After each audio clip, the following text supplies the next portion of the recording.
စောထွန်းဘဲဘဲကနေပြီးတော့နူးရှမီမားပြီကို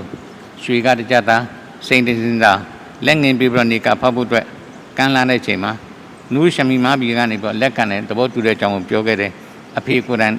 ကလေးမလေးအဖေကိုယ်တိုင်ကလည်းအခွင့်ပေးတယ်ဟာလာတက်တွေလည်းရှိတယ်အော်ဒီနေ့ကောင်းပိုင်းနေတဲ့သဘောတူပါတယ်လား ဒီသဘောတူပါတယ် အလမ်ဒူလ္လာ အလမ်ဒူလ္လာ Nakatwa. လက်ကတော့ ကဘယ်တူပါ Kapiltwa. ကပလ်တော့